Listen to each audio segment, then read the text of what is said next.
In today's video, we will be exploring a recent advancement in colorectal cancer screening, a simple blood test that could change how we detect this deadly disease. This research was published in the prestigious New England Journal of Medicine. The reference is below, and it showcases the potential of a blood test for detecting colorectal cancer at its early stages. Colorectal cancer is actually the third most diagnosed cancer in the US and one of the leading causes of cancer-related deaths. The key to survival is early detection.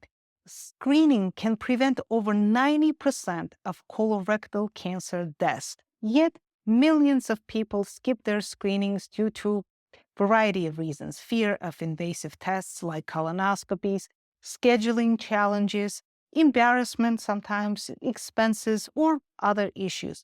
But imagine if a simple blood test done during your regular checkup with your primary care provider could screen for this deadly cancer.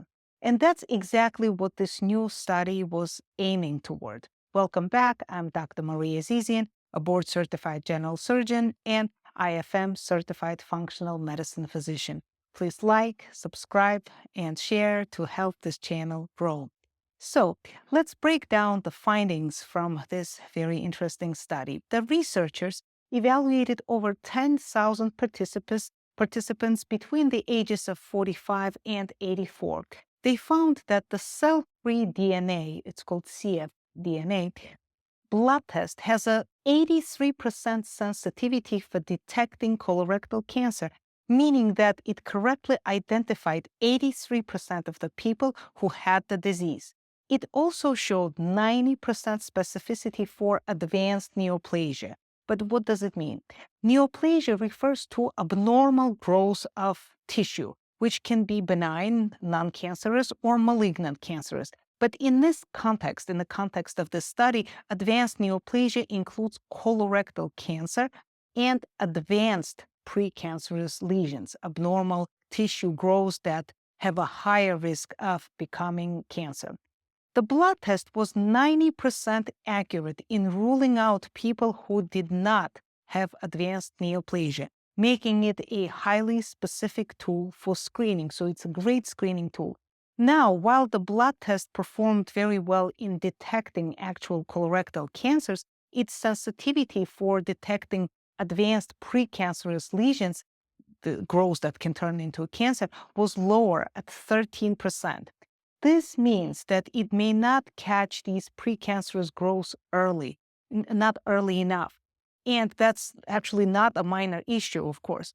However, overall, the test is, again, it's a massive step forward in making screening more accessible, especially for those who are hesitant to undergo traditional methods of screening like colonoscopy, at least to start with. With more accessible and less invasive screening, millions of people might participate in regular cancer screening, improving their early detection and obviously saving their lives. The study was published in March of 2024. The FDA approved this test in July of 2024 as a simple blood test for colorectal cancer screening starting at the age 45. There are, of course, concerns with it amongst the clinicians, and this is because this test can miss significant portion of precancer. And as we noted above, it only captures 13% of precancerous growth, and that's a problem. So since this test is not perfect, colonoscopies are still the golden standard for screening for colon cancer. So what can I say? So in conclusion, in my opinion, this test is a great addition to screenings and diagnosis of colon cancer, but it is far from perfect and should not substitute for colonoscopies. It will just help some people to get started with a blood test, but then they will end up needing colonoscopies anyway. So that's my take on this test. But in any case, that's a wonderful development. So thank you so much for watching. Until next time. Bye-bye. If you love medicine and the medical topics that we discuss on this channel, then you would love my book that is now available on Amazon. It is titled The Clear Skin Diet: Unlocking the Secret Link Between Food Sensitivities and Skin Health.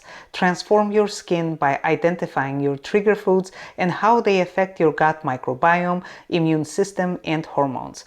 The link is below. Thank you so much.